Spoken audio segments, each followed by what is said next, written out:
गोकुळीचा सोखा, गोकुळीचा सोखा, गोकुळीचा सोखा, गोकुळीचा सोखा,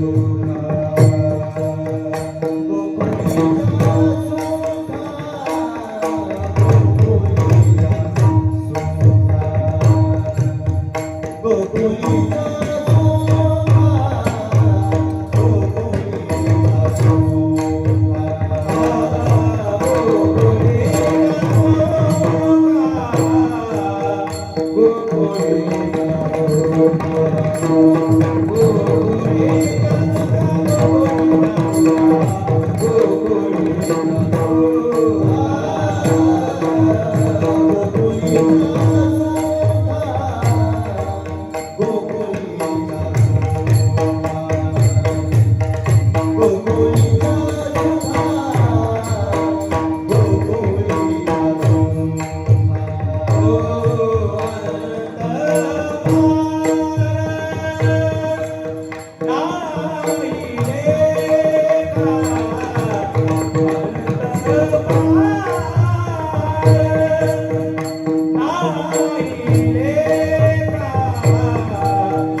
गोकुळीच्या सुखा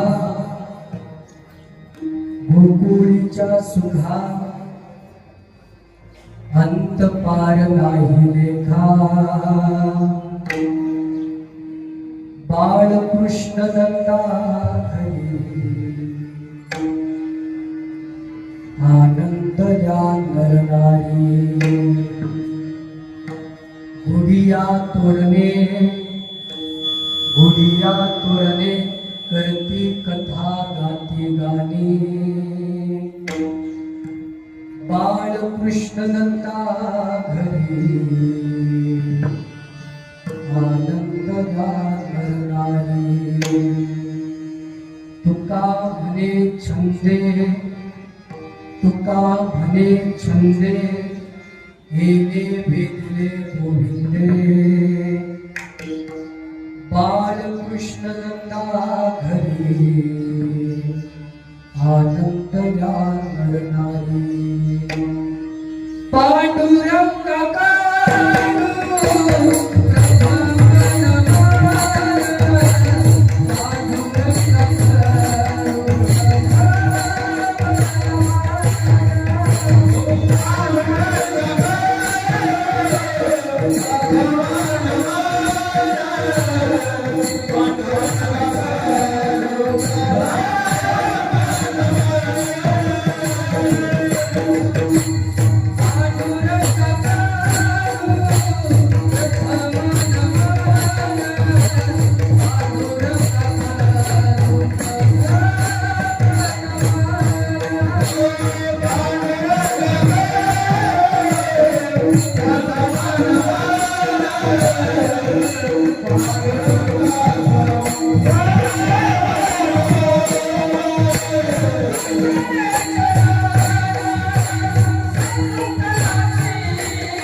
Thank you.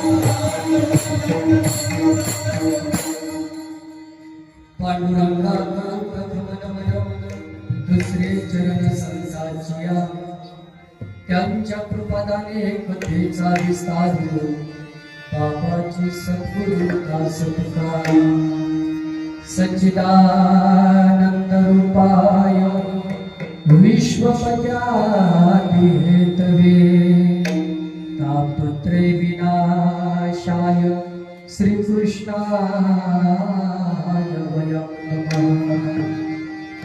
मनोजव मारुततुल्यवेगं जितेन्द्रियं बुद्धिमता वरिष्ठं वातात्मजं मानरयुक्तमुख्यं श्रीरामदूतं शरणं प्रपद्ये जयाचैतन्य स्मरण होय स्फुरते चरित्र के जीवन चरण श्री गुरु चैतन्य नमस्कार आता विठ्ठल गोकुळीच्या सुखा अंत पार नाही लेखा बाळकृष्ण नंदा घरी आनंद या मरणारी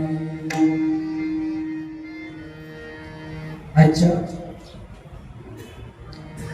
पवित्र काल्याच्या कीर्तनासाठी घेतलेला अभंग निवडलेला अभंग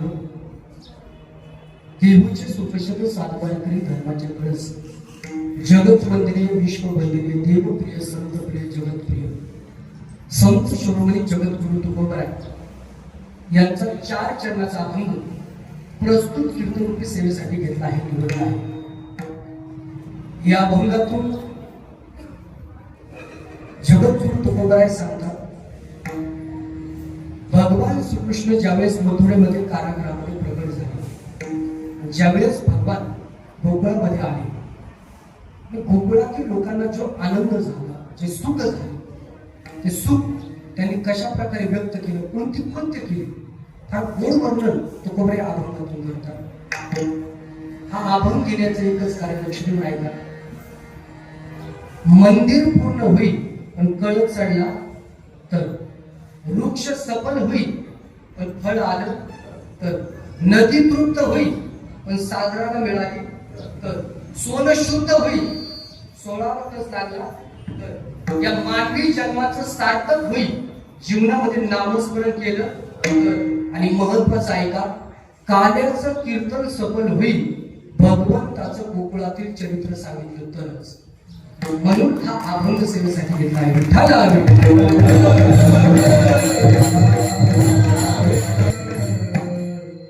डॉक्टर आहे ना डॉक्टर पैसे घेऊन आपल्या शरीरातून रोग दूर करतात माझा कृष्ण कडे आहे ना 1 रुपया सुद्धा आपल्याकडून घेत नाही आपले मनातले रोग दूर करतात आपल्याला आतून निर्मळ होते या जगामध्ये बाहेरून निर्मळ होण्यासाठी अनेक साधन आहेत मग तिकडे जायचं नाही पण आतून निर्मळ होण्यासाठी ना तुम्हाला कृष्ण कन्हैयाचं भजनच करावं लागेल कृष्ण गोविंद गोपाल गाते चलो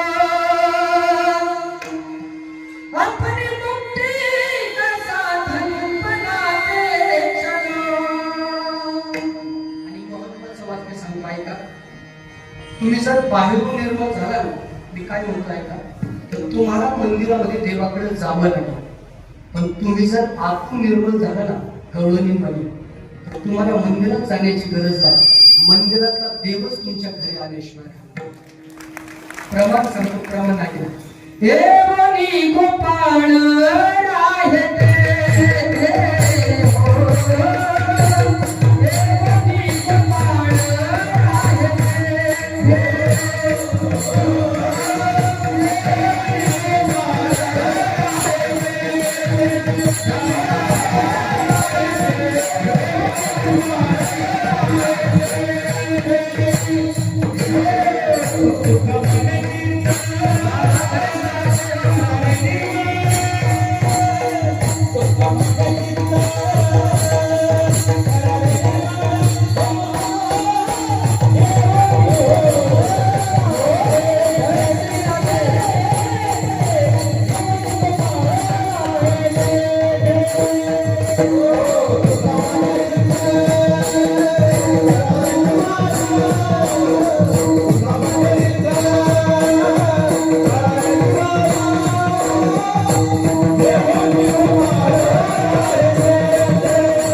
आपले चित्त करारे निर्मळ आणि येऊनी गोपाळ राहे तिथे. तुमचं हे चित्त निर्मळ असेल ना तर तुम्हाला मंदिरामध्ये सुद्धा येण्याची गरज नाही. महत्वाचं वाक्य सांगताय का, देव तुमचा बाह्य परमार्थ पाहत नाही, बाह्य रंग पाहत नाही. तुम्ही किती माळा गळ्यात घातल्या देव पाहत नाही. तुम्ही किती गंध लावली देव पाहत नाही. तुम्ही किती किमतीचे कपडे अंगावर घातले देव पाहत नाही. तुम्ही किती सोनं अंगावर घातलं देव पाहत नाही. मग तुमचं अंतःकरण किती शुद्ध आहे, तुमचं चित्त हे किती निर्मळ आहे हे देव पाहत असतो. म्हणून एक वाक्य मी नेहमी सांगतो ऐका, माणसाचे कपडे स्वच्छ असो किंवा नसो, ऐका पण माणसाचं मन मात्र स्वच्छ पाहिजे. त्याचं कारण तुम्हाला सांगतो ऐका, स्वच्छ कपड्याची स्तुती हा समाज करत असतो, पण स्वच्छ मनाची स्तुती स्वतः तो भगवान परमात्मा करतो. म्हणून देवाच्या नावाचा छंद लागला पाहिजे. देव मंदिर सोडून तुमच्या घरी आल्याशिवाय कन्हैया लागला तुझा रे छंद मला, कन्हैया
सगळं विसरून जायचं.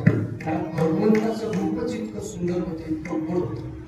असा भगवान परमात्मा गोकुळामध्ये प्रकट झाल्यानंतर गोकुळातील लोकांना जे सुख प्राप्त झालं त्याचं वर्णन गोकुळाच्या आपल्याला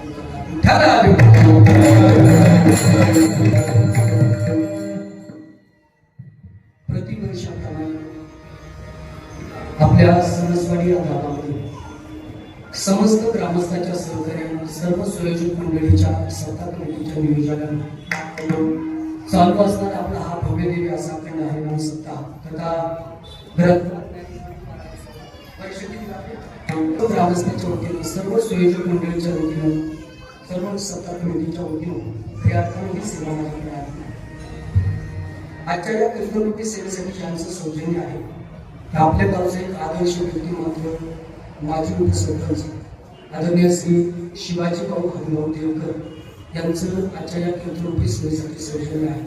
एक आदर्श व्यक्तिमत्व माझ्यावर नितांत प्रेम करणारे आदरणीय हरिभक्तप्राय निवृत्ती भाऊ हरगुडे असतील, सप्ताह कमिटीतील सर्वच सदस्य असतील, अध्यक्ष असतील, उपाध्यक्ष असतील, खजिनदार असतील, सर्वांच्या एकमताने खऱ्या अर्थाने ही सेवा माझ्याकडे आली. तसं पाहिलं तर या गावचं विशेष प्रेम माझ्यावरती आहे. कारण ओंकार महाराज या वर्षीचा महाराज तुम्हाला पुढच्या वर्षी पत्रिकेत दिसतो, शक्यतो गणेश महाराज 2 वर्षापासून मी गावामध्ये कीर्तन होते पहिल्या दिवसाची सेवा, आणि आज काल्याची कीर्तन सेवा करण्याची संधी आपण सर्वांनी दिली. अरे यार तुम्ही माझं परम भाग्य आहे आज सेवा करण्यासाठी अतिशय सुंदर असं वातावरण या ठिकाणी उपलब्ध आहे खरंच मला असं वाटत नाही बरं आज मी सणसवाडीमध्ये कीर्तन करत नाही का आज मला असं वाटतंय मी पंढरपुरामध्ये भगवंताच्या महाद्वारात कीर्तन करतो गणेश महाराज इतकं प्रसन्न वातावरण या ठिकाणी आहे आणि महत्वाचं सांगतो तुम्हाला ऐका इथं जर तुम्ही धार्मिक कार्यक्रमासाठी 100 रुपये दिले ना ऐका तर कृष्ण कन्हैया तुम्हाला संसारामध्ये 1000 रुपये देईल आणि इथं जर तुम्ही 100 रुपये वाचवायचे तर 1000 रुपये तुम्हाला डॉक्टरला द्यावे लागतील म्हणून एक वाक्य मी नेहमी सांगतो जीवनामध्ये इतकाही पैसा कमवू नका की तुम्ही आजारी पडल्यानंतर तुमची मुलं डॉक्टरला बोलणे आमची वकिलाला बोलवते काय बोलते तुमच्या लक्षात येते का कीर्तन डोक्याची बोलून सांग एकदा का तुमचं कपाट भरलं हाईट पडू नका मग ओपनिंग दान का कर्मामध्ये खर्च करा दान का करायचं कारण तुम्हाला सांगताय का शरीर शुद्ध होतं स्नानानं मन शुद्ध होतं नामानं चित्त शुद्ध होतं ध्यानानं आणि महत्वाचं आहे का आपलं धन शुद्ध होतं दानानं म्हणून दान करायचं अन्नदान करायचं आणि जीवनामध्ये नीतीनं पैसा कमवायचा चांगल्या प्रकारे जीवनात पैसा कमवायचा कारण अनितीने कमवलेला पैसा कधी टिकत नाही एवढी मारायचं गुरुवर्य चैतन्य महाराज देगलूरकर यांच्या मुखाबिंदून एक उदाहरण ऐकलेले आहे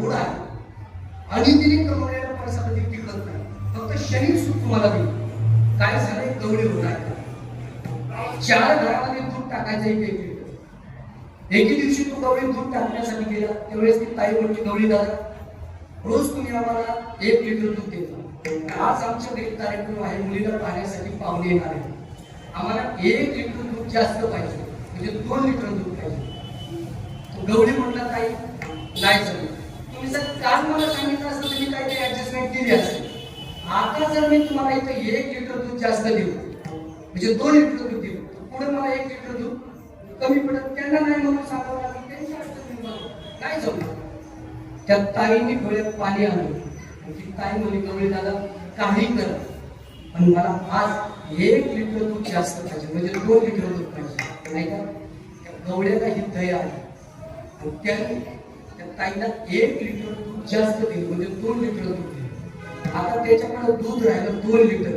आणि 3 घरात त्याला ते दूध टाकायचं तो विचार करू लागला 2 लिटर दूध 3 घरात टाकायचे काय करावं लागेल काय केलं असं होते सरस्वतीकर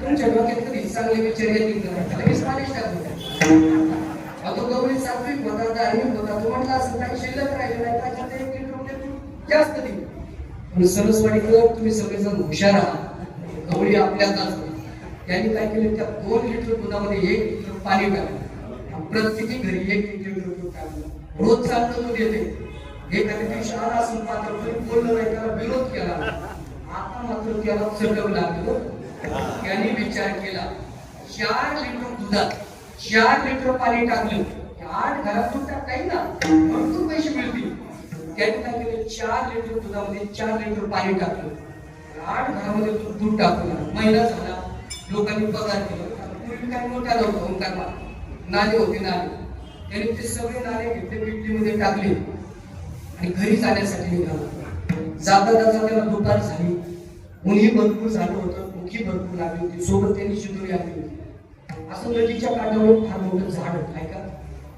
त्या झाडाखाली बसला शिदोरी उघडली पोटभर त्यांनी जेवण केलं आणि तो मनात विचार करू लागला पैसेही भरपूर मिळाले आहेत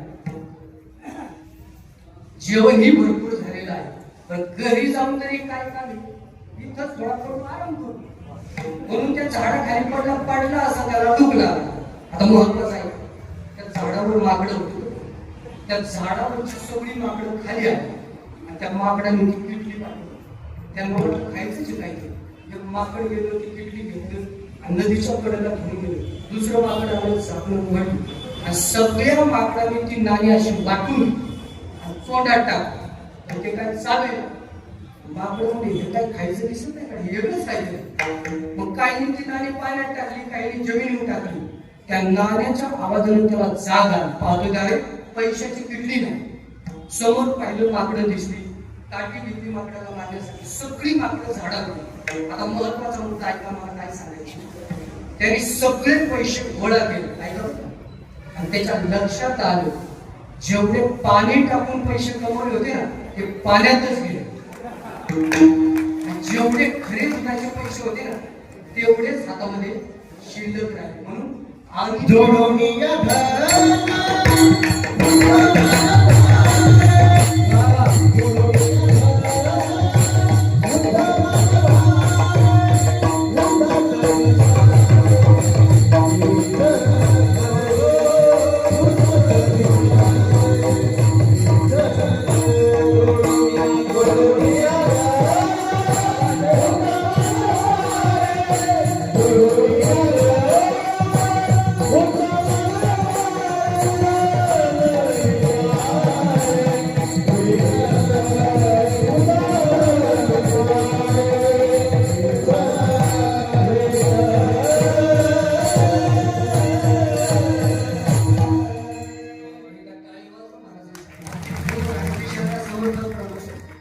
जोडून या धन उत्तम व्यवहार उदास विचारे बेचे.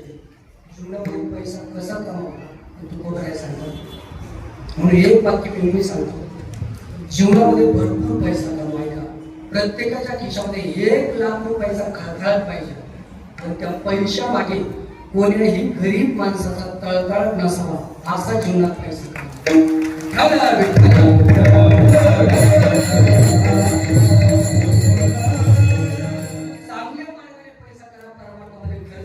अतिशय गोड नियोजन आपण सर्व या ठिकाणी सप्ताह कमिटीने नियोजन मंडळीने या ठिकाणी केलेलं आहे. खरंच अतिशय प्रसन्न वातावरण आहे. सुंदर अशी गायनाची साध्यांची आहे. संगीत रत्न संगीत विशारद फार गोड आवाजांचा आहे. ताल सप्तकामध्ये उंच दानजांचा आहे. आमचे जिवलग मित्र आहे आदरणीय हरिभक्त परायण गणेशजी महाराज कदम या ठिकाणी गाण्यासाठी उपस्थित आहेत. तर त्यांच्यासाठी गाणी तसेच हरिभक्त परायण संगीत रत्न संगीत विशारद फार गोड आवाजांचा आहे. गोड प्रामाणिक देतात बद्री महाराज.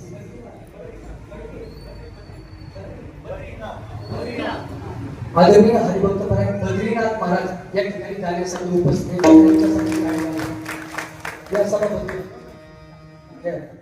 संगीत रत्न संगीत विशारद फार गोड आवाजांचा आहे. लक्ष्मण महाराज या ठिकाणी गाण्यासाठी उपस्थित आहे. तर त्यांच्यासाठी काही वाजवा. आपल्या गावातील सर्व ज्येष्ठ कार्यक्रम मंडळी या ठिकाणी उपस्थित आहे. सुंदर अशा मृदंगाची साथ ज्यांची आहे. महाराष्ट्रातील एक नामवंत मृदंग वादक मृदंग सम्राट आणि गोड ज्यांचा वाजवण्यासाठी हात आहे. अगदी पोषक कीर्तनकाराला वाजवतात. मंत्रमुग्ध करणारं त्यांचं वादन आहे. आदरणीय हरिभक्त परायण योगी महाराज अखिलला या ठिकाणी वाजवण्यासाठी उपस्थित आहे. त्या बाबांसाठी काही संस्थेचे विद्यार्थी आहे. संस्थेचे नियम ते पाहतात. अगदी गोड त्यांचं वादन आहे. आदरणीय हरिभक्त परायण संगीत रत्न संगीत विशारद मृदंग विशारद ज्यांचा वाजवण्यासाठी फार गोड हात आहे. जवळपास आळंदीमध्ये त्यांची शुरूमध्ये त्यांची संस्था आहे. 100 विद्यार्थी त्यांच्याकडे मृदंगाचे शिक्षण घेतात. असे आदरणीय ओंकारजी महाराज गेगडे या ठिकाणी आवर्जून वाजवण्यासाठी उपस्थित आहेत. एका त्यांच्यासाठी सुंदर अशी हार्मोनियमची साथ ज्यांची आहे. आदरणीय बाळासाहेब महाराज सभा यांची अतिशय सुंदर अशी हार्मोनियमची साथ आहे. तसेच शूटिंग करण्यासाठी महाराष्ट्रातील एक नामवंत युट्यूब चॅनल महाराष्ट्रातील जे टॉप 10 युट्यूब चॅनल आहे ते चॅनलमध्ये ज्यांचं नाव आहे संतांची भूमी हे युट्यूब चॅनल असे त्या चॅनलचे मालक कैलास भाऊ या ठिकाणी आवर्जून आळंदीवरून शूटिंग करण्यासाठी या ठिकाणी उपस्थित आहे. हा संपूर्ण कार्यक्रम तुम्हाला आता घरी गेल्यानंतर सुद्धा दिसणार आहे. कायमी स्वरूपी दिसणार आहे. असे कैलास भाऊ या ठिकाणी शूटिंगसाठी उपस्थित आहे. साऊंड सिस्टीम अतिशय बेस्ट अनेक ठिकाणी मी जातो मंदिरामध्ये सिस्टीम मला फार आवडतो. अतिशय गोड सिस्टीम त्यांनी लावलेली आहे. एकतर त्यांच्यासाठी आणि आपण सुद्धा या ठिकाणी सर्वजण मोठ्या संख्येने उपस्थित राहिला. गावकरी वारकरी टाळकरी आणि पंचकृषीतील सर्व भाविक मंडळी त्यामुळे कार्यक्रमाला लाभलेलो एक अप्रतिम अवर्णनीय सौंदर्य विठ्ठल विठ्ठल. तसेच आजच्या या कीर्तनरूपी सेवेसाठी माझ्यावर अत्यंत प्रेम करणारे आदरणीय हरिभक्तपरायण राजेंद्रजी महाराज गरुड बाबा या ठिकाणी उपस्थित आहेत. आदरणीय चोपदार मोरे महाराज या ठिकाणी उपस्थित आहे. विठ्ठल विठ्ठल. या अभंगाचा विचार करण्यापूर्वी सर्वांना विनंती आहे, इथं आल्यानंतर कोणी टेन्शन मध्ये बसायचं नाही. ऐका, जास्त घरचा विचार करायचा, जास्त काळजी करायची. काही माणूस येऊन टेन्शन मध्ये बसतात. गणेश महाराज एक माणूस इतका टेन्शन मध्ये माझ्यासमोर बसला होता, एवढी महाराज विरोध केला तरी हसत नव्हतं. काही त्यांना विचारले तरी काय बोलत होता. आता मला काय कळलं, माझं काय चुकतंय का? त्याने मला शब्द चुकीचं जातो, त्याला कीर्तन आवडेल ना काहीच कळेल. मला तर आवडलं नाही. मी म्हटलं का दादा, काय एवढे तुम्ही टेन्शन मध्ये बसा, माझं काय चुकतंय का? मला कीर्तन आवडत नाही का? म्हटलं महाराज खरंच सांगू. म्हटलं सांगा ना. म्हटलं महाराज माझ्यावर एक कर्ज आहे महाराज, तुझं कर्ज कमी फेडू पाहिजे. म्हणजे काही काही माणसं इथे येऊन सुद्धा त्याचा विचार करतात, आणि काही काही माणसं इतकी बिनधास्त असतात. करून महाराज आता एक 4 दिवसापूर्वी माझा कार्यक्रम होता जुन्नरला थांबला. एक समोर असे वयस्कर आजोबा बसले. म्हटलं बाबा कधीपासून कीर्तन ऐकताय? बाबा म्हणते तुझ्यासारखे येणारे 2 महाराज मेले. तुमच्यात काय बदल? भले इतकी बिनधास्त माणसं असतात. काय कीर्तनाची ताकद आहे. कीर्तन चांगलं, कीर्तन चांगलं. कीर्तनात टाळी वाजवण्याची सुद्धा ताकद आहे. कीर्तनात टाळी बरी पातकाची बरी. कीर्तनात टाळी का वाजवायचं कारण आहे का?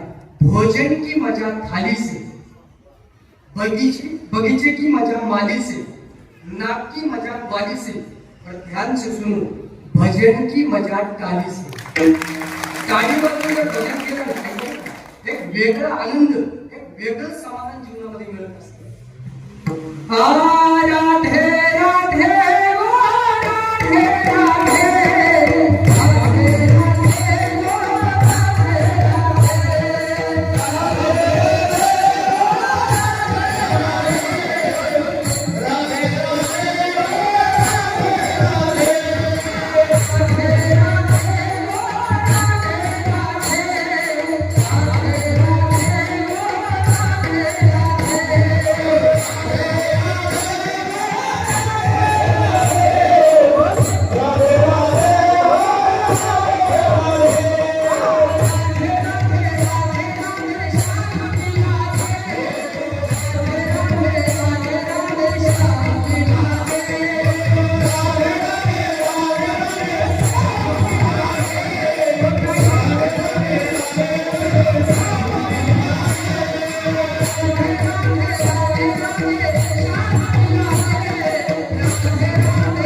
ऐकल्यानंतर भगवान श्रीकृष्णाला फार आनंद वाटला असेल.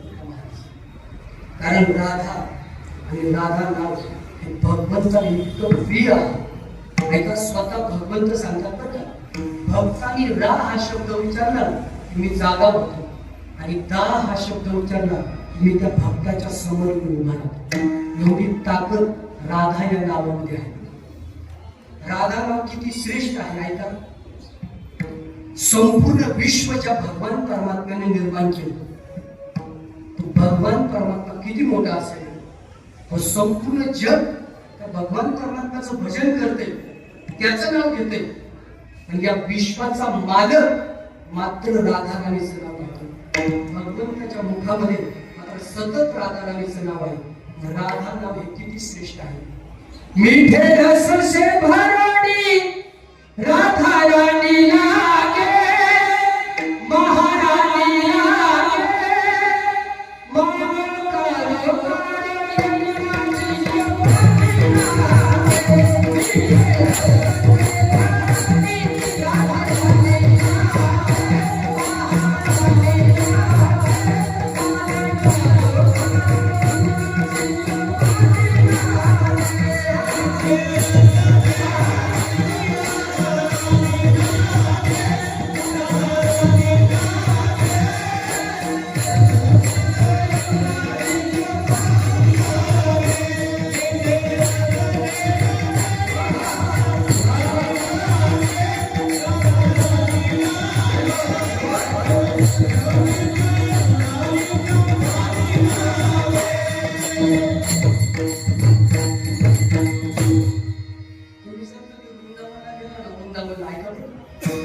वृंदावन मधील माती आज सुद्धा म्हणतो का ओंकार.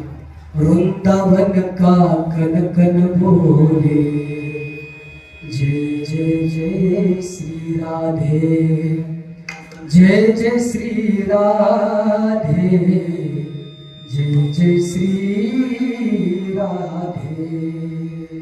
म्हणून मी तर असं म्हणेन, गणेश महाराज राधा राणीला आपण सर्वांनी विनंती केली पाहिजे. किशोरी कुछ ऐसा इंतजाम हो जाए, जुबां पे राधा राधा राधा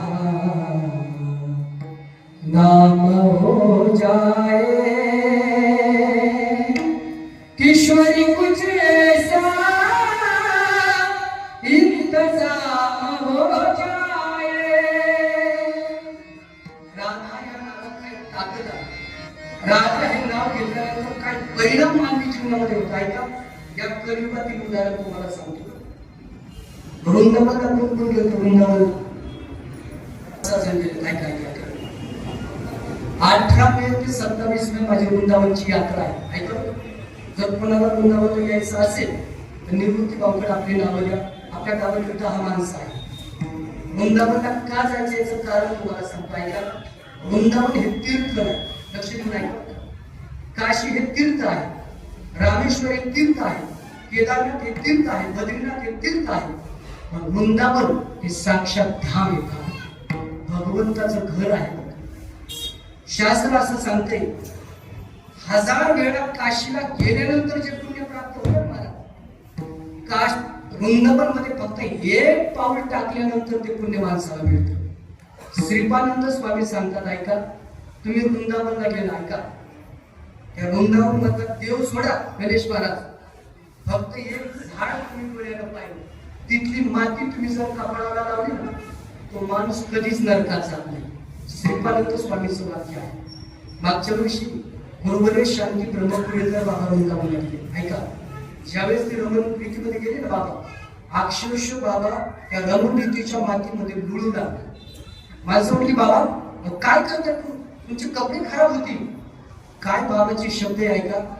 बाबा म्हटले, ही माती साधारण नाही, त्या मातीला साक्षात राधाकृष्णाचे पाय लागलेले, गोपिकांचे पाय लागल्या, गवळणीचे पाय लागल्या, 33 कोटी देवाचे पाय लागल्या.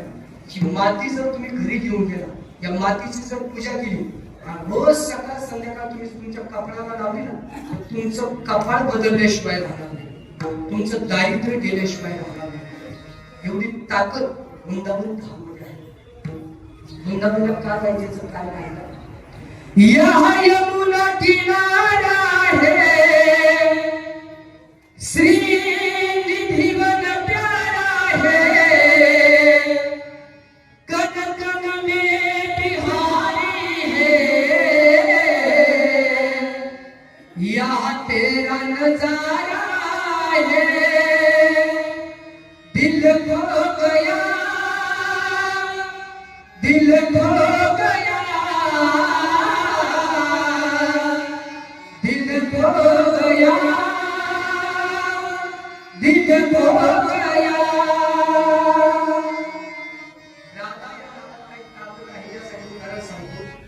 त्या वृंदावनमध्ये एक संत आहे प्रेमानंदजी महाराज. ऐका, तुम्ही नाव ऐकलं असेल, युट्यूबला त्यांचे व्हिडिओ पाहिले असतील. त्यांच्या मुखातून बाबा साक्षात भगवान श्रीकृष्ण बोलतात. प्रेमानंद बाबा दिवसभर आपल्या आश्रमामध्ये फक्त राधेचं भजन करतात, राधेचा जप करतात. किती जरी व्हीआयपी माणूस गेला दिवसा भेटते का, बरोबर रात्री 2:15 वाजता ते आपल्या आश्रमातून बाहेर निघतात. देव केली म्हणजे आश्रमातून जाण्यासाठी 2 किलोमीटरचं अंतर योगी लागतं. त्यांची एक झलक पाहण्यासाठी, त्यांची दर्शन घेण्यासाठी हजारो माणसं रात्रीच्या 2 वाजता त्या रस्त्यावर उभे असतात. मी 4 वेळेस वृंदावनला जाऊन आलो, आता 5व्या वेळेस चाललेलो आहे. नामस्मरणात राधाय नावात काही ताकद यासाठी उदाहरण सांगताय का? प्रेमानंद बाबाच्या दोन्ही किडन्या खराब झाल्या. डॉक्टरनी सांगितलं बाबा 6 महिन्याच्या आत तुम्हाला दोन्ही किडन्या बदलाव्या लागतात. तर 6 महिन्याच्या नंतर तुम्ही या जगात नसता. ज्यावेळेस बाबाच्या भक्त परिवाराला कळलं, त्या हॉस्पिटलच्या बाहेर जायला लागलो, डॉक्टर साहेब आमची किडनी काढा पण आमच्या बाबांना वाचवा. डॉक्टर बाबाजवळ आले, म्हणते बाबा किडनी मिळाली आहे, कधी ऑपरेशन चालू करायचं? काय प्रेमानंद बाबाचे शब्द लक्ष देऊन ऐका. बाबा म्हणजे डॉक्टर साहेब प्राण गेला तरी चालेल, मृत्यू आला तरी चालेल, पण मी माझी किडनी काढून देणार, कारण माझी एक किडनी राध आहे आणि दुसरी किडनी कृष्ण आहे, त्यांना उद्यातून बाहेर काढणार. डॉक्टरने अनेक प्रकारे विनंती केली पण बाबा ऐकायला तयार नाही. आता डॉक्टरने असा विचार केला 6 महिन्याच्या नंतर बाबा या जगात, कारण दोन्ही किडन्या खराब असताना मला जगू शकत नाही. पण ऐका, बाबांनी अखंड जीवनामध्ये फक्त राधेचं भजन केलं, राधा या नावाचा जप केला. परिणाम असा झाला ऐका, आज 24 वर्ष झाले बघा, दोन्ही किडन्या खराब असताना सुद्धा प्रेमानंद बाबा जिवंत आहे. डॉक्टर सुद्धा विश्वास बसणार आहे, डॉक्टर सुद्धा म्हणते खरंच बाबाची एक किडनी राधा झाली आणि दुसरी किडनी कृष्ण झाली, म्हणून तो बाबा 24 वर्ष जिवंत आहे. स्वतः भगवान श्रीकृष्णाने त्यांना सांगितलं 84 वर्षापर्यंत बोलते. कधी गेला वृंदावनला तर नक्कीच प्रेमानंद बाबाचं दर्शन घ्या. जीवन जगत असताना जीवनामध्ये चिंता करू नका, कृष्ण करायचं चिंतन करा. मैं तो जपू सदा तेरा नाम दयालु दया करे.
भगवान श्रीकृष्णाचं चरित्र इतकं गोड आहे, खरंच खूप चरित्र घेण्यासारखं आहे.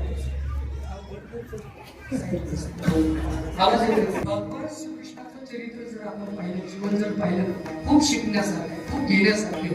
ऐका, भगवंताने जीवनामध्ये इतकं दुःख भोगलं योगी महाराज, इतकं संकट भगवंताच्या जीवनामध्ये. जन्म झाला मथुरेमध्ये, ऐका, जन्म झाल्याबरोबर आई वडिलांना सोडून जावं. ऐका, गोकुळामध्ये गेले, 6 दिवसाचे होते.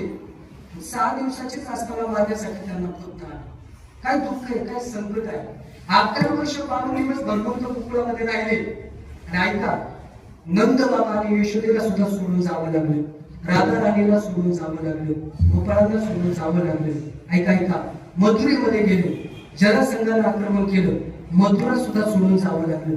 भगवंताचं चरित्र जर तुम्ही पाहिलं ना तर देवाच्या जीवनामध्ये सगळं सुटलं, एक गोष्ट मात्र सुटली नाही बरं, ते म्हणजे चेहऱ्यावरचं हास्य, चेहऱ्यावरचा आनंद. म्हणून त्यांच्या चरित्रातून एक गुण घेण्यासारखं आहे का, तुमच्या जीवनात किती दुःख असू दे, किती संकट असू दे, तुमच्या चेहऱ्यावरचा आनंद कधी कमी होते कायम हसत राहा. मन करारे प्रसन्न सर्व सिद्धीचे कारण. त्यामुळे जीवनामध्ये चिंता करू नका, भगवंताचं चिंतन करा. विठ्ठल आपण ज्या लोकांमध्ये जन्माला आलो, त्या लोकांचं नाव काय हो? तुमचं चेहरा म्हणजे माझा आरसा आहे. तुम्ही चांगला रिस्पॉन्स दिला, फीडबॅक दिला, मला सांगायला पुढे एनर्जी. आणि तुम्ही जर खालून समस्या झालं पाहिजे माझ्या मी आज आता सदा आठवण राम भवानी गणपती कसं पंक्तीला जेवायला बसतो. राम मला गणपती पण लग्नाचे दिवस होते.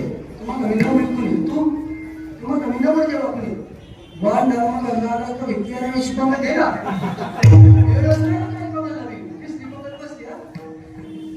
उदाहरण काय सांगितलं आहे का? त्या उदाहरणामध्ये दोघांमध्ये काही ताळमेळ असं 2 तास तुमच्या माझ्या ताळमेळाचं कॉन्ट्रिब्युशन नसेल कीर्तन करून काय होईल नाही का?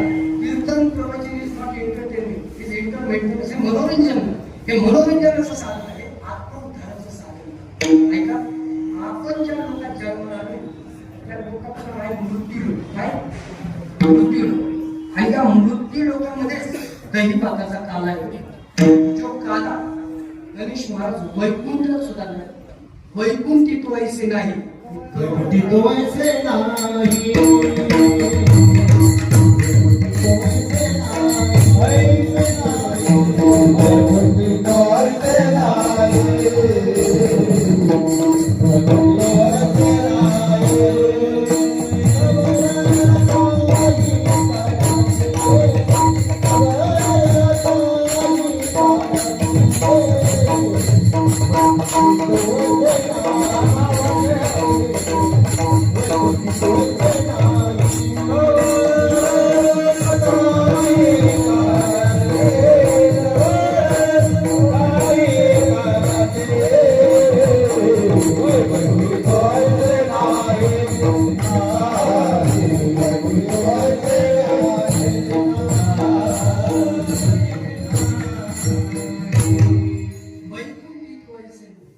कवळ काही काला हा वैकुंठात नाही, ब्रह्मलोकात नाही, स्वर्गात नाही, तिथं फक्त कालवा आहे. काला हा फक्त या मृत्यू लोकांमध्ये आहे. म्हणून तुकोबारा सुद्धा भगवंताला म्हणतात उपजून या पुढे काला खाऊ देवा.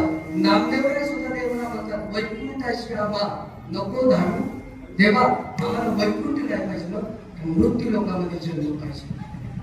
स्वर्गातली देव सुद्धा या मृत्यूचे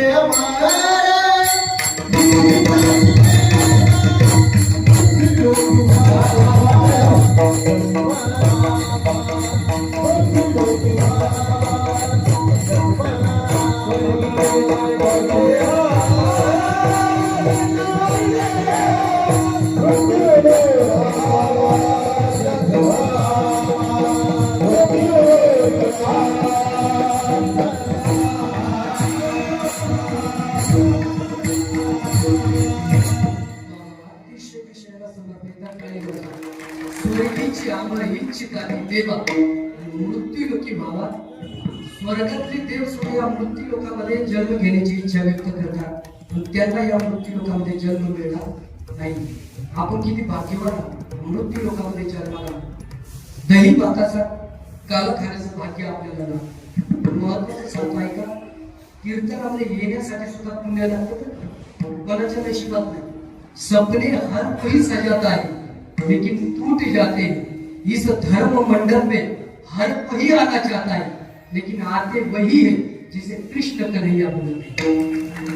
देवाला प्रवेश या धर्म मंडपात येऊ शकत नाही. विठ्ठल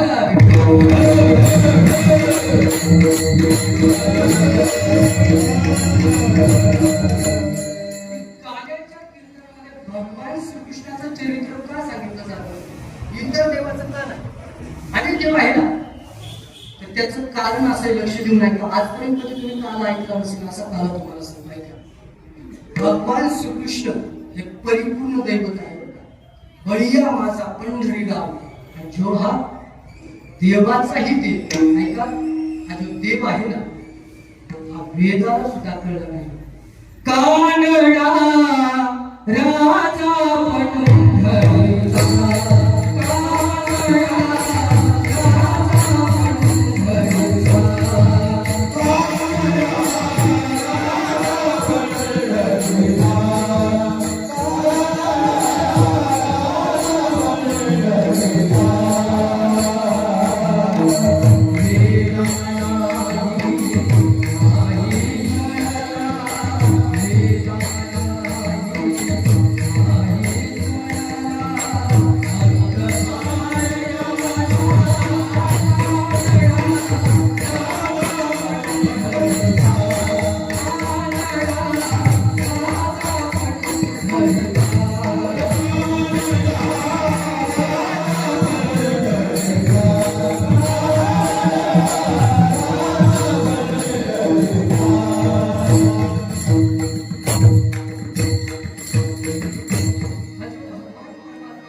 वेदाला सुद्धा कळला नाही. म्हणून जीवन जगत असताना कोणत्याही देवाची भक्ती करू नका. ऐका, ज्या देवाची भक्ती राधाराणीने केली, ज्या देवाची भक्ती गौरवीने केली, ज्या देवाची भक्ती स्वर्गातील देवांनी केली ना, त्या कृष्ण कन्हैयाची भक्ती करा. काय म्हणते ऐका, स्वतःसाठी सगळेच जगतात. तुम्ही जर कधी कृष्ण कन्हैयासाठी जीवन जगला तर तो मंदिर सोडून तुमच्या घरी आल्याशिवाय गवळणीने त्याचं चिंतन केलं, त्याचं भजन केलं. काली कमली वाला मेरा यार है,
भक्तीचे दोन प्रकार, एक अपरभक्ती आणि दुसरी परभक्ती.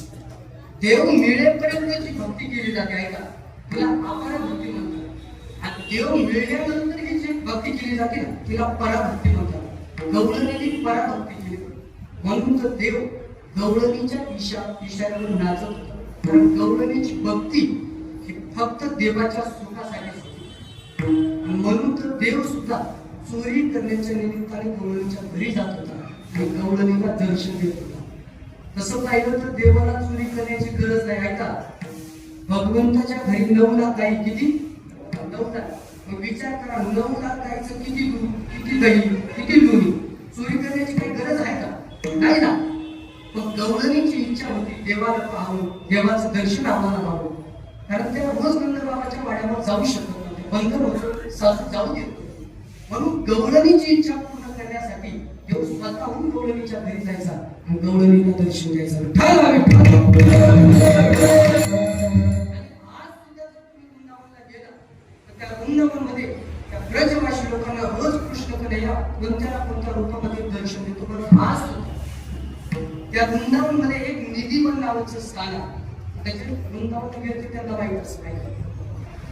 त्या निधीवन मध्ये आज सुद्धा रात्री 12 वाजता भगवान श्रीकृष्ण आणि राधा राणी रासलीला करण्यासाठी येतात निधीवन. त्या निधीवन मध्ये जी झाडं आहे ना, रात्री 12 वाजता गोपिका होतात आणि भगवंता बरोबर रासलीला करतात. ती रासलीला पाहण्याचा अधिकार कोणालाच नाही का? म्हणून त्या निधीवनच्या ज्या साईडची कडेची पाठीमागच्या बाजूने त्यांना खिडक्या लागतात. कारण की रासलीला जर कोणी पाहिली चुकून, तो माणूस सकाळी वेगळा होतो, अंधार होतो किंवा त्याचा मृत्यू होतो. म्हणून ऐका, त्या निधीवन मध्ये रंगमहल एक स्थान आहे. त्या रंगमहल मध्ये रोज राधा राणीच्या शृंगाराचं साहित्य ठेवलं जातं. ऐका, भगवंताचं जेवणाचं ताट ठेवलं जातं आणि त्या रंगमहालाला 7 कुलप लावली जातात. किती? 7 कुलप. आणि बरोबर रात्री 9 वाजता निधीवन बंद केलं जातं. एक माणूस सुद्धा त्या ठिकाणी थांबत नाही, माकडं सुद्धा निघून जातात. कारण त्या ठिकाणी जर राहिलं तो माणूस सकाळी वेळ लिला पाण्याचा अधिकार कोणालाच नाही. आणि सकाळी 5 वाजता निधीवन उघडलं जातं. ज्यावेळेस त्या रंगमहालाचे 7 दार उघडले तर चमत्कार असा झालेला असतो. ऐका, ते शृंगाराचं साहित्य संपलेलं असतं, जेवणाचं ताट रिकामं झालेलं असतं. हे काही गप्पा नाही होता. रोज चमत्कार त्या वृंदावनमध्ये निधीवन मध्ये घडतो. तिथे तुम्ही जा, तिथं पहा. त्या वृंदावन मध्ये एक वंशीवट नावाचं स्थान आहे. त्या वंशीवट स्थानामध्ये फार मोठं झाड आहे. ऐका, त्या झाडाला जर तुम्ही आज सुद्धा जाऊन कान लावलं ना, तर भगवान श्रीकृष्णाच्या बासरीचा आवाज मला आलेश्वर कारण त्या झाडावर बसून भगवान श्रीकृष्ण बासरी वाजवायचे. मुरली वाजवितो कान्हा, मुरली वाजवितो कान्हा, कशी जाऊ मी वृंदावना, कशी जाऊ मी वृंदावना,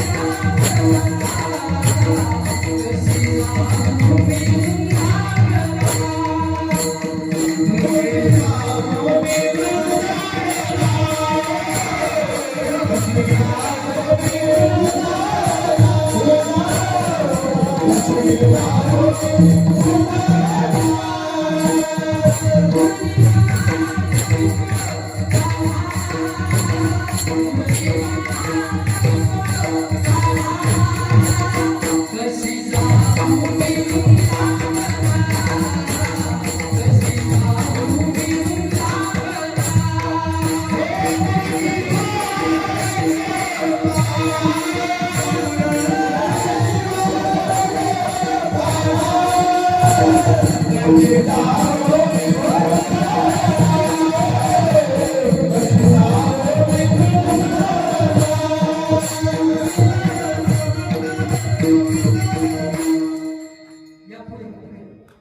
भगवान श्रीकृष्णाच्या मुरलीचा आवाज ऐका.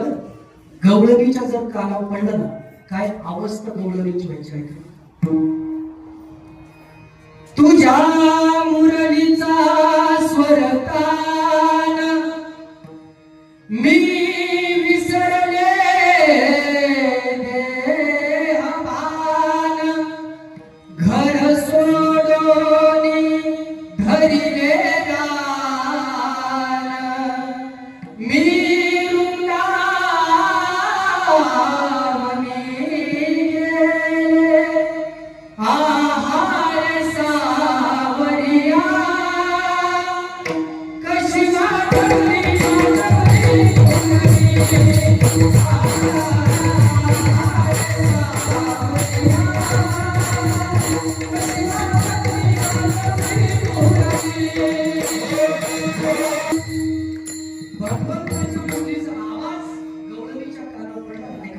गवळणी सगळं विसरून जायचं.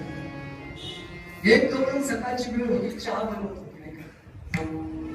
आणि भगवान श्रीकृष्णाच्या बासरीचा आवाज तिच्या कानावर आला. ऐका, चहामध्ये साखर टाकण्याऐवजी तिने चहामध्ये मिरची टाकली. तो चहा आपल्या पतीला देतो. किती कौतुक केलं असं पती. ऐका, एक गवळण आपल्या बाळाला मांडीवर घेऊन बसली होती. तिच्या सासूला सांगितलं आहे, काम आवडल्यानंतर ही बरणी शिक्यावर ठेव आणि रागामध्ये आणि सासू निघून गेली. ऐका, इतक्या भगवान श्रीकृष्णाच्या बासरीचा आवाज त्या गवळणीच्या कानावर आला. तिच्या मांडीवर जे बाळ होतं ना, ऐकत होतं? त्या बाळालाच तिने त्या शिक्क्यावर ठेवलं. तिचं नाव होतं हार्नी. बर्नी खालीच आहे, हार्नीला शिकवते आणि गेली रानामध्ये बर्नी सुरू करेल. सासून लांबूनच पाहिलं, म्हणजे आता काय वेडी झाली का? हार्नी कुठे? म्हणून कळलं. सासून जोरात चिमटा घेतला, मग जाग्यावर आली. पाहते तो हार्नी नाही बर्नी. भगवंताच्या बासरीमुळे गवळणीची अवस्था अशी झाली. देवा तुझ्या मुरलीच्या पायी रे, हरी तुझ्या मुरलीच्या पायी रे, मन मोहिले रे, मन मोहिले, मन मोहिले.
भगवान श्रीकृष्णाची भक्ती तुम्ही करा. कार्याच्या कीर्तनामध्ये भगवान श्रीकृष्णाचं चरित्र सांगितलं जातं. त्याचं कारण असं आहे का, कारण म्हणजे सत्याची परिपूर्णता आहे आणि परिपूर्ण दैवत भगवान श्रीकृष्ण असल्यामुळे कार्याच्या कीर्तनामध्ये भगवान श्रीकृष्णाचं चरित्र सांगितलं जातं. भगवान श्रीकृष्णाचा जन्म कधी झाला?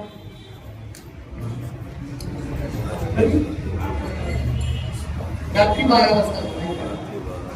अष्टमी तिथीला. पण रात्री 12लाच का झालं? अष्टमीलाच का झालं? दिवसा 12ला का? तर त्याचं कारण तुम्हाला सांगताय का? प्रभू रामचंद्राचा जन्म हा दिवसा 12ला झाला. इतकं सुंदर भगवंताचं होतं. ते रूप सूर्यानं पाहिलं आणि सूर्य पुढेच जाईल, देवाकडेच पाहत राहील. 1 महिना झाला, सूर्य मावळच नाही, पुढेच जाईल. चंद्राला राग आला. चंद्र भगवान विष्णूकडे गेला, देवाकडे तक्रार केली, हरी तुमचा अवतार झालाय पण तुमचं दर्शन मला होत नाही. कारण सूर्य पुढे जात नाही आणि सूर्य पुढे गेल्याशिवाय मला दर्शन होत नाही. देव म्हटलं काळजी करू नको, माझ्या नावाच्या पुढे तुझं नाव मी जोडतो, प्रभू रामचंद्र.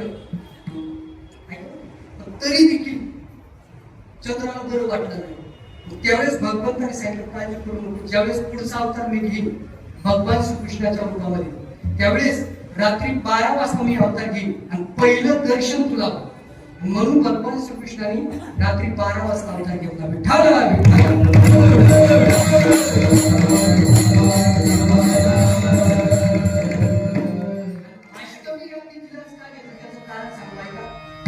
मराठीमध्ये एक या अंकाला कुठं गाठ येऊ? वर गाठ, बरोबर. 2 या अंकाला मध्ये गाठ, 3 या अंकाला मध्ये गाठ, 4 या अंकाला गाठ आहे, 5 या अंकाला गाठ आहे, 6 या अंकाला गाठ आहे, 7 या अंकाला सुद्धा वर गाठ आहे आणि 8 या अंकाला आहे का? ज्यांच्या चित्तात गाठ नाही ना त्यांना भगवान श्रीकृष्ण म्हणतात.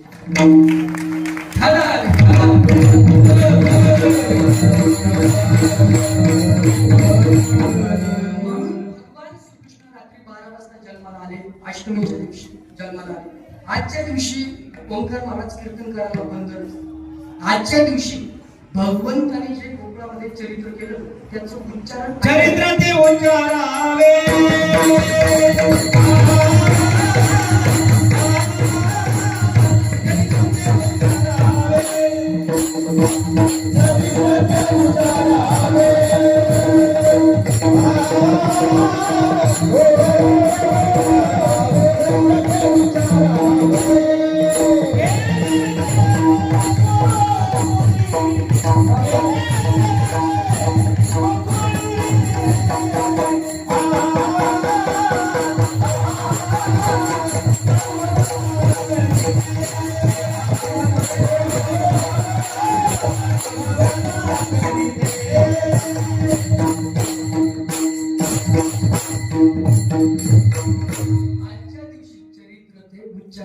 केले देवे भगवंताने जे गोकुळामध्ये चरित्र केलं त्याचं उच्चारण आजच्या दिवशी करायचं असतं नाही का?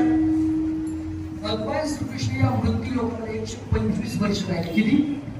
125 वर्ष. त्यापैकी 11 वर्ष 52 दिवस भगवंत गोकुळामध्ये राहिले. ऐका, 18 वर्ष 7 महिने भगवंत मथुरेमध्ये राहिले आणि 55 वर्ष भगवंत द्वारकेमध्ये राहिले. 55 वर्ष भगवंत द्वारकेत कुठे तुम्हाला प्रमाण सापडणार नाही. चरित्र ते उच्चारावे केले देवे द्वारके. 18 वर्ष भगवंत मथुरेमध्ये होते पण प्रमाण नाही. चरित्र ते उच्चारावे केले देवे मथुरे. मग 11 वर्ष 52 दिवस भगवंत गोकुळामध्ये होते त्याचं उच्चारण आजच्या दिवशी करायचं. चरित्र ते उच्चारावे केले देवे मोकळी. कोणत्या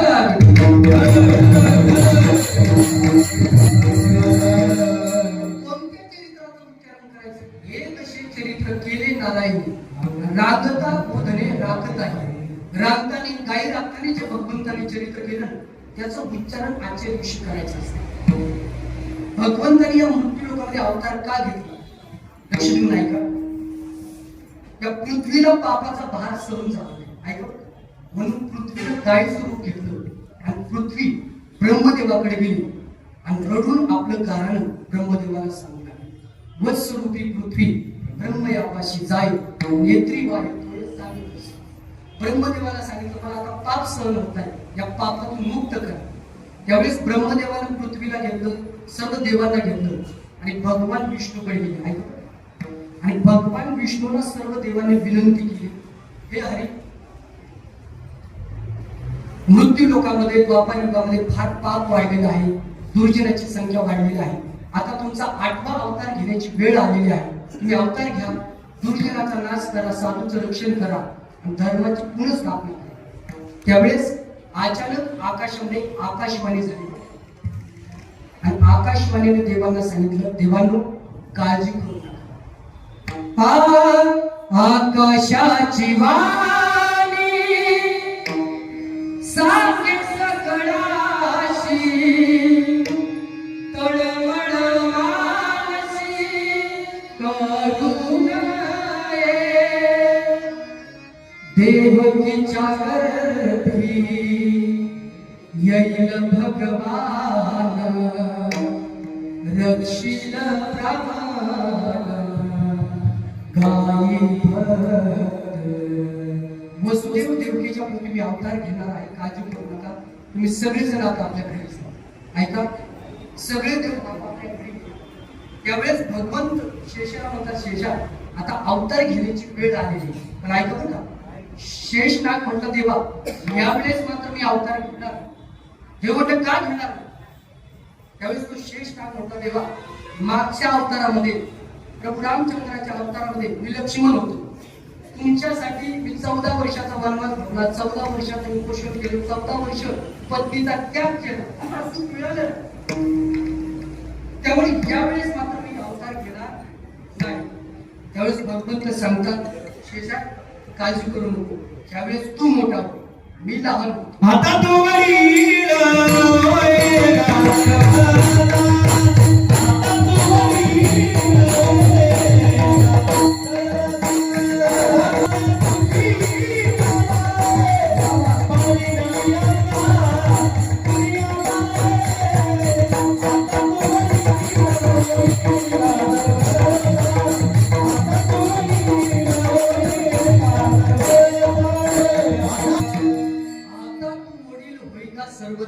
पाळीन मी आज्ञा तुझ्या. तू मोठा म्हणून मी लहान होतो, मी तुझी आज्ञा पाळीन. शेष म्हटलं ठीक आहे, मी आता अवतार घ्यायला तयार. आता ऐका का भगवंताचा अवतार कसा. वसुदेवा देत देवकी बहीण लग्नामध्ये विघ्न झाले. ऐका ऐका, देवकी ही कंसाची चुलत बहीण आहे बघ. आणि कंसानं आपल्या बहिणीचं लग्न वसुदेवाबरोबर ठरवलं. मोठ्या थाटामध्ये लग्न पार पडलं. ऐका, स्वतः कंस रथ चालवित होता, वसुदेव देवकी रथामध्ये बसले होते आणि अचानक आकाशवाणी झाली बरं का. आकाशाची वाणी सांगत असे कंसा आणि मानी हा भरोसा बोलण्याचा. 8वा हिचा पुत्र वधील तुझी ऐकूनी मानसी क्रोधावला. शब्द ऐकले कंसाने, राग आला. ऐका, तलवार काढली देवकीला मारण्यासाठी, त्यावेळेस हात तो धरीला वसुदेवाने हात धरला. थांब कंसा, मारू नको, ती आता माझी पत्नी आहे, तुला धोका हिच्यापासून नाही, मग हिच्या होणाऱ्या मुलापासून आहे. एक काम कर, आम्हाला दोघांना कैद कर, आम्हाला जी मुलं होती ना आम्ही तुला आणून देऊ. कंसाला पटलं आणि कंसाने देवकी आणि वसुदेवाला मथुरेमध्ये कारागृहामध्ये कैद केलं. ऐका, 6 मुलं झाली, कंसाने मारले. 7वा मुलगा योग मायाने नेला आणि रोहिणी मातेच्या उदरी नेऊन घातला. रोहिणी वसुदेवाची पत्नी आहे. कंसाच्या भीतीमुळे ती नंद बाबाच्या वाड्यावर राहत होती. पण ऐका, अचानक ती गर्भवती झाल्यामुळे त्या गोकुळामध्ये चर्चा चालू झाली. नक्कीच तिने काहीतरी चूक केली. अचानक गर्भधारणा कशी झाली, ऐका बरं, लोकांत चर्चा चालू झाली आणि त्या चर्चा रोहिणी मातेच्या कानावर पडली. तिला ती सहन व्हावी म्हणून तिने त्या यमुना नदीच्या तटावर चिता रचली. ती चिता पेटवली आणि तिने विचार केला, आता या चितेमध्ये गोळी टाकायची आणि जीवन संपायचं. ही लोकांची निंदा आता सहन होत नाही. ऐका, उडी मारण्यात इतक्यात आकाशामध्ये विजा चमकू लागल्या. मुसळधार पावसाला सुरुवात झाली आणि त्या पावसामुळे ती चिता भिजली आणि अचानक आकाशामध्ये आकाशवाणी झाली. ऐका, ही जी रोहिणी आहे अत्यंत निर्दोष आहे, निष्कलंक आहे. तिच्या गर्भामध्ये जे अंश आहे वसुदेवाचाच आहे. योग मायेनं तिच्या उदरी आणून घातलेला आहे. त्यानंतर गोकुळामध्ये चर्चा शांत झाली. ऐका, त्यानंतर काही दिवसानंतर रोहिणी माता प्रसूत झाली आणि साक्षात बलराम भगवंताचा जन्म झाला. बोलिए बलराम भगवान की जय. बलराम दादा जन्माला आले तर त्यांचे डोळे उघडे नव्हते, बंद होते. त्याचं कारण असं आहे का, बलराम दादा हा शेष नागाचा अवतार आहे. शेषानं देवाला वैकुंठामध्ये सांगितलं होतं, देवा मी तुमच्या आधी अवतार घेईन, जोपर्यंत तुम्ही येणार नाही ना तोपर्यंत मी डोळं उघडणार नाही, तुम्हाला पाहिल्याशिवाय मी डोळं उघडणार नाही. म्हणून जन्माला आले तर त्यांचे डोळे उघडे नव्हते. विठ्ठल आता मात्र 8वा मुलगा देवकी मातेच्या पोटी जन्माला येणार आहे. साक्षात या विश्वाचा मालक अखिल कोटी ब्रह्मांड नायक देवकी मातेच्या पोटी जन्माला येणार होता. काय तेज देवकी मातेचं दिसत होतं. देवकीचे तेज दिशे जैसा सूर्य, कंसाचे हृदय जळत सूर्य. शेवटी तो दिवस उजडला. का वसुनाम तिथी बुधवार असे, शुभ सांगत असे परीक्षिती. रोहिणी नक्षत्र 2 प्रहर रात्र आणि माया खाली आसर रक्षापाळ. एका वार होता बुधवार, श्रावण मध्य अष्टमी, रोहिणी नक्षत्र, रात्रीचे 12 वाजलेले आणि साक्षात या विश्वाचा मालक अखिल कोटी ब्रह्मांड नायक गोप गोपेश्वर भगवान श्रीकृष्ण मथुरेमध्ये कारागृहामध्ये प्रकट झाले. अयोनी संभव नो हे काही श्रमी, नाम याचा स्वामी प्रगट झाला. बोले गोपाल कृष्ण भगवान की जय. गोपाल श्रीकृष्ण भगवान की जय. स्वागतम कृष्ण सुस्वागतम कृष्ण.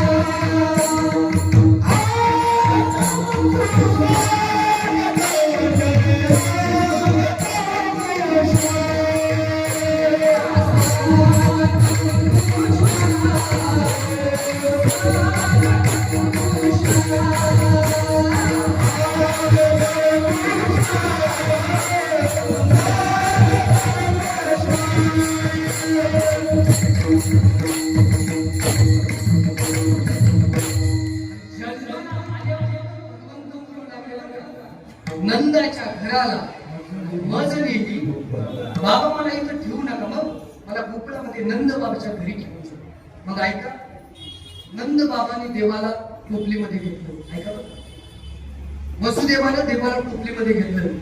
वसुदेव यमुना नदीच्या तटावर आहे. ऐका, रात्रीची वेळ होती, मुसळधार पाऊस चालू होता, यमुनेला पूर आला होता. आणि वसुदेव त्या पाण्यामध्ये चालू लागले. आता पाणी कमरेपर्यंत आले, पाणी गळ्यापर्यंत आले, नाकातोंडामध्ये पाणी गेलं. ऐका, वसुदेव पूर्ण पाण्यामध्ये बुडाले. आणि त्यानंतर भगवान श्रीकृष्णाने त्या टोपलीतून आपला उजवा पाय बाहेर काढला आणि अंगठ्याचा स्पर्श पाण्याला केल्याबरोबर पाणी पसरलं आणि त्या यमुना नदी दुभंगली. तिने रस्ता दिला. एका वृंदावनच्या संतांनी इतकं गोड विचारता यमुना नदीला, का ग भगवान श्रीकृष्णाला रस्ता का दिला, का तू दुभंगली? त्या यमुना नदीने इतकं गोड उत्तर दिलं आहे. यमुना नदी म्हणजे खरं सांगू, एखादा साधू महात्मा जर आपल्याकडे येत असेल ना, तर आपलं अंतकरण त्याच्या समोर असं उघडं करून ठेवलं पाहिजे. त्याला म्हणलं पाहिजे, त्या अंतकरणामध्ये जर काही दोष असेल ना, तर तेवढा काढून टाका. तसं मी माझं अंतकरण उघडं करून ठेवलं आणि देवाला सांगितलं माझ्या अंतकरणामध्ये काल्या नावाचा दोष आहे, तेवढं तुम्ही बाजूला काढा, तेवढं काढून टाका. त्यावेळेस भगवंतानी अंगठा बाहेर काढून सांगितलं, याच पायानं त्याला नाही तुडवला तर नाव सांगणार नाही खुशी. पुन्हा त्या महात्म्याने यमुना नदीला विचारलं, जाताना कृष्ण होता म्हणून रस्ता दिला, पण येताना तर माया होती ना, का रस्ता दिला? तर यमुना नदीनं सांगितलं, मायेचा स्पर्श सुद्धा मला झाला नाही पाहिजे म्हणून 100 फूट लांब असतानाच मी रस्ता दिला. वसुदेव गोकुळामध्ये आले. ऐका, यशोदा मातेनं योग मायेला जन्म दिला होता, मुलीला जन्म दिला होता. त्या ठिकाणी कृष्णाला ठेवलं, योग मायाला घेतलं आणि वसुदेव पुन्हा कारागृहामध्ये गेले. ऐका, आता इकडे सकाळची वेळ होती गोकुळामध्ये आणि नंद बाबाची बहीण सुनंदा तिनं पाहिलं बहिणीला मुलगा झाला. इतका आनंद झाले, पळतच गेली, भैया भैया आपको लाला भैया है, भैया भैया आपके घर एक बालक ने जन्म लिया है. हे शब्द नंद बाबाने ऐकले. इतका आनंद झाला, आपल्या गळ्यातील नवरत्नाचे हार तोडले आणि आपल्या बहिणीच्या अंगावर टाकले आणि सांगितलं, जाओ गुगळमध्ये जा, सगळ्या लोकांना सांग, खुशी बनव, आनंद बनव. नंद घरा नंद भयो, जय कन्हैया लाल की.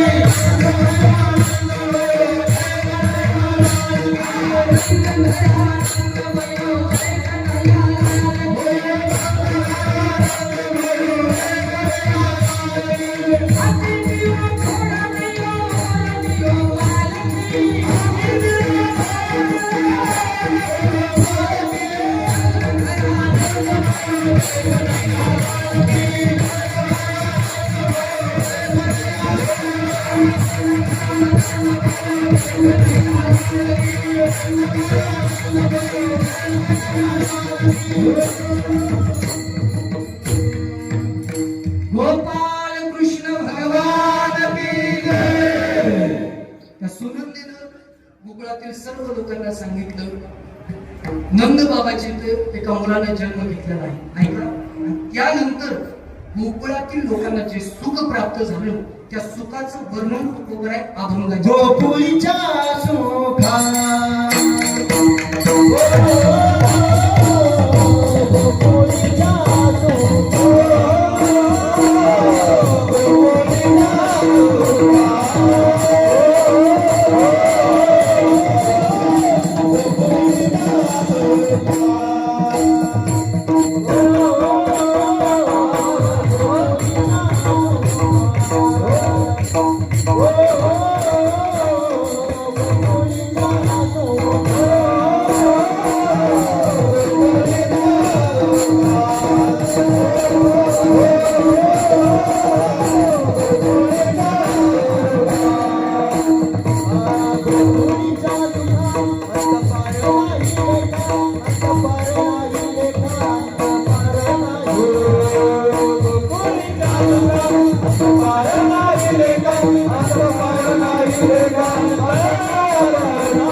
गोकुळीच्या सुखा अंत पार नाही.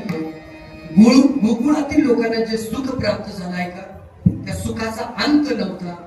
त्या सुखाचा लेखाजोखा कोणी करू शकत नाही. ऐका, आपले जे सुख आहे त्याचा अंत आहे. एखाद्याला मुलगा झाला, ऐका, आनंद होतो, सुख होतो. आता मुलगा मोठा झाला, सगळं तुमचं ऐकतोय, तुमच्या शब्दाच्या बाहेर येतो. आता पुढे त्याचं लग्न झालं, आता मात्र ते तुमचं ऐकत कोणाचं ऐकतो? तुम्ही सगळे अनुभवी बघा. आता मात्र सुखाचं रूपांतर दुःखात आलं, म्हणजे आपल्या सुखाचा अंत होतो. पण गोकुळातील लोकांना जे सुख प्राप्त झालं त्याचा अंत नव्हता, अंत पार नाही. हे सुख होण्याचं कारण काय आहे? या विश्वाचा मालक बाळ रूपानं नंद बाबाच्या घरी प्रकट झाला. अभंगाचं दुसरे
बाळकृष्ण नंदा घरी आनंदल्या नरनारी.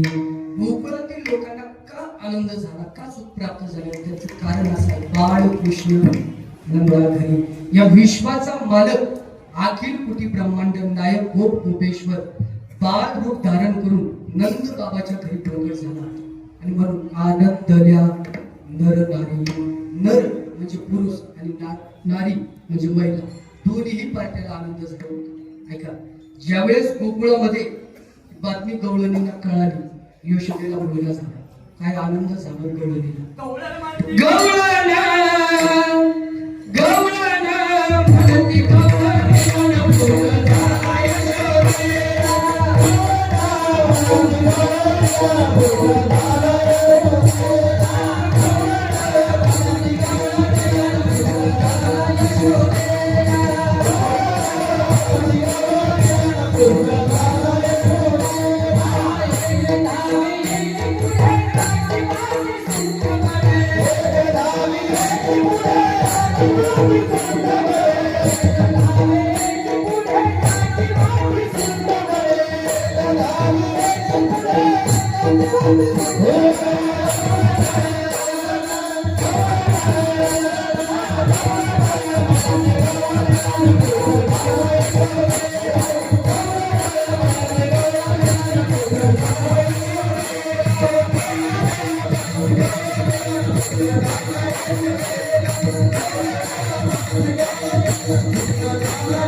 फुल झाला यशोदेला. मुलगा झाला. ऐका, देवाला पाहण्यासाठी नंद बाबाच्या वाडीवर गवळणीची लाईन लागली होती. 6 किलोमीटर लाईन गेली होती. किती? 6 किलोमीटर देवाला पाहण्यासाठी. पहिली गवळण आली देवाला पाहण्यासाठी, मुठभर सोनं घेऊन गेली होती. ऐका, आणि तिनं देवाला पाहिलं. इतकं सुंदर रूप देवाचं होतं. पाहिला पाहिला नंदाचा नंदन, पाहिला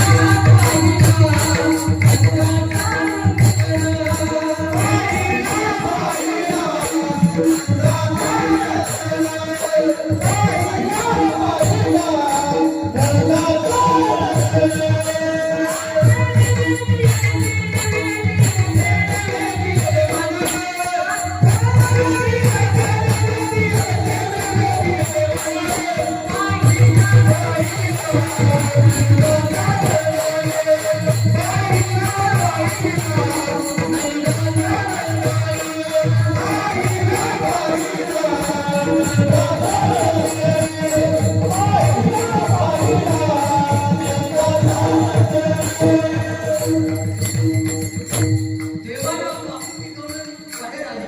तर दुसऱ्या लाईनीमध्ये कवळं उभे होते आणि त्यांनी विचारलं, कसा दिसतोय देव? कवळं सांगितलं, खरं सांगू, त्यांनी माझं मन वेधून घेतलं. दुसरी कवळं देवाला पाहण्यासाठी गेली, मूठभर चांदी घेऊन गेली होती.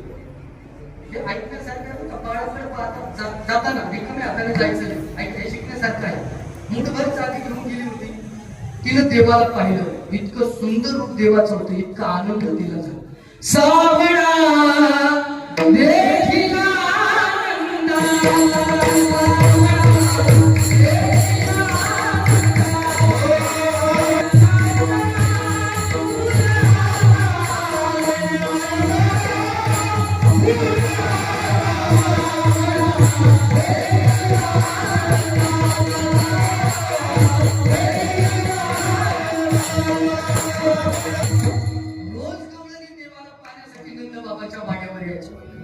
त्याचं कारण असं होतं, या विश्वाचा मालक बाळ रूप धारण करून नंद बाबाच्या घरी प्रगट झाला होता. बाळ कृष्ण म्हणून आनंदल्या नर नारी. देवाची 8 स्वरूप आहे. ऐका, एक युगल कृष्ण, योगेश्वर कृष्ण, भगवान कृष्ण, श्रीकृष्ण, लाला कृष्ण, गोपाल कृष्ण, आणि 8वं स्वरूप भगवंताचं आहे बाळ कृष्ण. म्हणून बाळ कृष्ण नंदाघरी आनंदल्या नर नारी. नर आणि नारी दोघांनाही आनंद झाला. मग त्यांनी तो आनंद कशा प्रकारे व्यक्त केला, कोणती कृत्य केली, अभंगाचं दुसरं चरण. गुढिया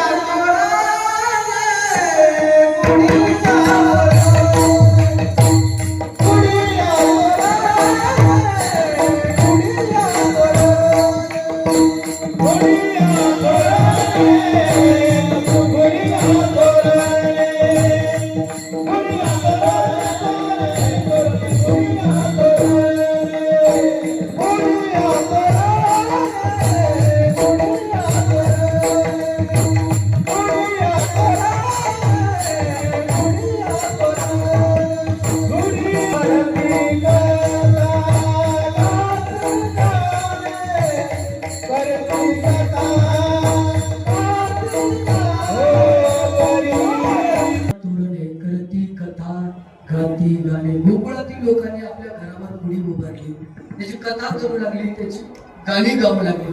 एक जणांनी विचारलं, का त्यांना कोणी सांगितलं होतं का गुढ्या उभरा, कथा करा, गाणी गाऊ? नाही, त्याच्या छंदाने हे सगळं करू लागले. तुका म्हणे छंद, तुका म्हणे छंद, तुका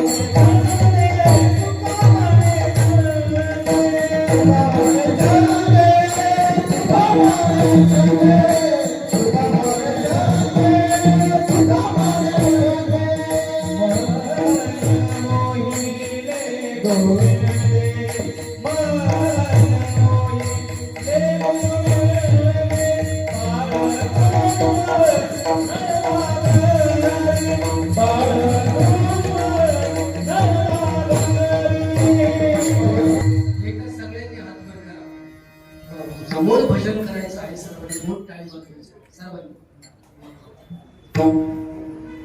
श्रीराम जय राम जय जय राम, श्रीराम जय राम जय श्रीराम, श्रीराम जय राम जय राम, श्रीराम जय राम जय राम, श्रीराम जय राम जय राम, श्रीराम जय राम जय श्रीराम, श्रीराम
पाच ते 10 मिनिटातच आपण थांबणार आहे. आपल्याला या ठिकाणी काळ करायचा आहे. 6 मिनिटात चरित्र तुम्हाला सांगता येईल. भगवान श्रीकृष्णाचा गोकुळामध्ये जन्म झाला नाही का? आता भगवंत हळूहळू वाढू लागले, मोठे होऊ लागले. आता राहू लागले भगवंत. आणि भगवंत ऐका आता गोकुळामध्ये पुढे करू लागले. दह्या दुधाची चोरी करू लागले. ऐका एक गवळण म्हटले काय कारण माझ्या घरी येऊन दाखव चोरी करून नाही तुला पकडला तर नाव सांगणार नाही. देव म्हटले आम संध्याकाळ ऐका गवळण थोडी हुशार होती. तिने काय केलं ऐका दह्या दुधाची जी मडकी आहे ना ती शिक्यावर ठेवली आणि तिला गंटी बांधली. तिने काय विचार केला कृष्ण येईल आणि दही दूध खाण्याचा प्रयत्न केला ती गंटी वाजे आपण त्याला बघू ऐका आणि ती गवळण झोपी गेली. रात्री भगवान श्रीकृष्ण त्या ठिकाणी आले. ऐका देवाने ती घंटी पाहिली. देवाचा सगळा कार्यक्रम लक्षात आला. देव त्या घंटीला म्हणे आहे जर का तू वाजली जगातल्या एकाही मंदिरात तुला स्थान देणार नाही. ती घंटी मंदिरी वाजणार नाही. भगवान श्रीकृष्णाने सगळ्या गोपालांना दही दूध दोन्ही खाऊ घातलं ऐका आणि स्वतः कन्हैया दोन्ही खाऊ लागला. त्यावेळेस मात्र ती घंटी वाजली. कन्हैया मला गदारी का वाजली त्या घंटीने इतकं मार्मिक उत्तर दिले नाही का? घंटी म्हणजे कन्हैया खरं सांगतो संपूर्ण जग प्रसाद खाईल त्यावेळेस मी वाजणार नाही. या जगाचा मालक ज्यावेळेस मी प्रसाद खाईल ना त्यावेळेस जर मी वाजले नाही आमच्या जातीला कलंक लागेल ना. अनेक चोऱ्या भगवंतांनी अनेक घोड्या गोकुळामध्ये केल्या. शेवटी यशोदानं कृष्णाला ताकीदच केलं कृष्ण तुला मी ताकीद करते घरी कुणाच्या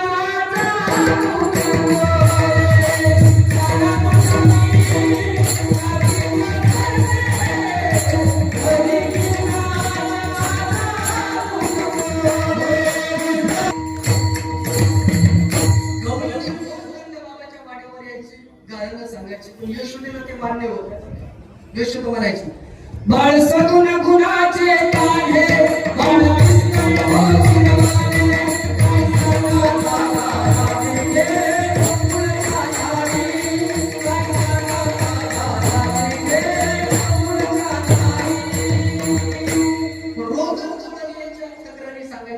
सांगायच्या. आता मात्र यशोदा म्हणते कारण आता मात्र तू घरी जायचं नाही. मग आता तू गाया घेऊन रानात जायचं. ऐका भगवान श्रीकृष्ण गाया घेऊन रानात त्या ठिकाणी भगवंत नाना प्रकारचे खेळ खेळू लागले. खेळ भवरा गबाई भवरा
नाना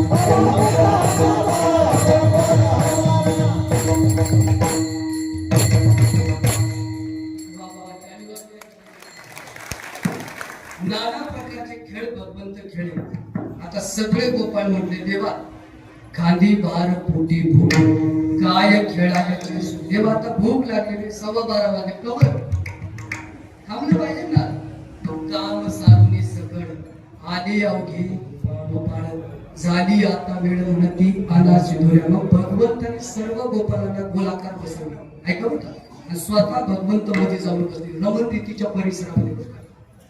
सगळ्यांच्या शिदोऱ्या भगवंतांनी उघडल्या आणि स्वतःची शिदोरी त्या गोपाळांच्या शिदोरीमध्ये टाकली आणि तो काला या विश्वाचा मालक एकमेकांना वाटू लागला.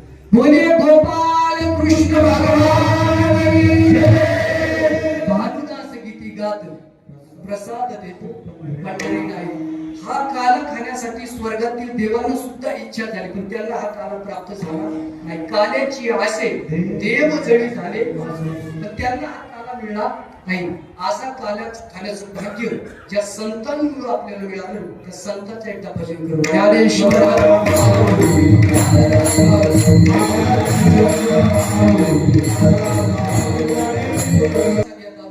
अल्पशी बुद्धीनं ज्ञानोबाच्या कृपेत माझे गुरु आदरणीय रामाचार्य पारजी महाराज मुद्दा यांच्या कृपा आशीर्वादाने या अभंगावर बोलण्याचा प्रयत्न केला. सेवा करत असताना मुखातून काही चुकीचा शब्द चुकीची उभी आली असेल उदार अंतकरणातून क्षमा करा. नातरी बालक बोबडा बोली का बाबडा विजुका पावली ते चोच करून मावली. विजय देवी ऐका या ठिकाणी जय विठ्ठल होईल दही अंड्याचा अभंग होईल आरती होईल आरती होईल त्यानंतर संयोजक मंडळी सूचना देतील त्यानंतर जय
परिणाम सप्ताह 1983 सुरू झाला. आणि त्या सुरू करण्यामध्ये महत्वाचा वाटा स्वर्गीय नारायणदादा गेनभाऊ हरपुडे असतील, स्वर्गीय सोनबाभाऊ संताजी हरपुडे असतील, स्वर्गीय किसनतात्या मारुती भुजबळ असतील, किसनदादा बेरेकर आता सर्वांची नावं आठे असतील, बाळासाहेब चव्हाण असतील, रामदास आप्पा असतील, अनेक मंडळी या ठिकाणी त्याचे गाणे अभ्यासक आणि जीव टाकीवर आपण अनेक वेळा ज्यांची कीर्तनं ऐकली त्या हरिभक्त प्रेम परवीन महाराज होळकर त्यांनी खेळणं कृष्णाचं सर्व काही त्या कोडी आणि आपण अनेक कार्य करण्याचा प्रयत्न केला. उपस्थित सर्व संत सज्जन, माता पिता बंधू भगिनी, मायबाप जनतेच्या वतीनं महाराजांचं आपल्या सणसवडीकरांचं शिवाजी जरी तर आलेले नाही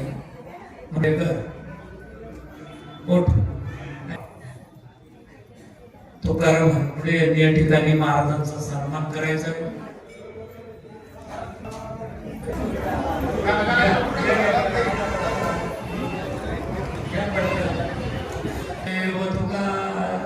पंढरीनाथ भगवान माऊली ज्ञानेश्वर महाराज, जगद्गुरु तुकाराम महाराज ठिकाणी सप्त मंडळाच्या वतीनं सन्मान होत आहे. गुरु दरेकर यांनी त्यांचा त्यांचा अभिनंदन करू आपण. हरिभक्त पर्यंत जीवन महाराज चला ज्यांचा नाम उल्लेख होतोय ना, बाजीराव हरपुडे माजी सोसायटीचे चेअरमन यांच्या पुढील सन्मान हरिभक्त पर्यंत अखिलनाथ महाराज, अखिलनाथ महाराज यांचा सन्मान चला गुलाब नानांच्या हस्ते होईल.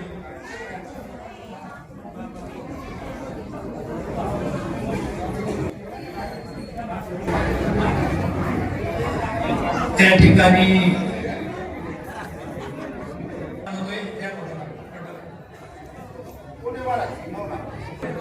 उठू नका. त्या ठिकाणी पंचायत समितीच्या होळकर महाराजांच्या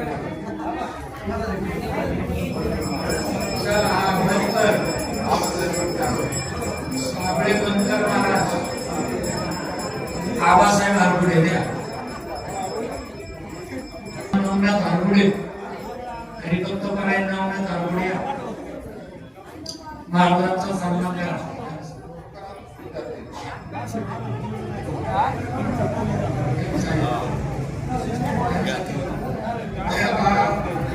हरिभक्त परायण तुकाराम यादव बेलेकरी हरिभक्त तुकाराम कॉलेजच्या कीर्तनाचा हा व्हिडिओ आपल्याला आवडल्यास लाईक, शेअर, सबस्क्राईब करा.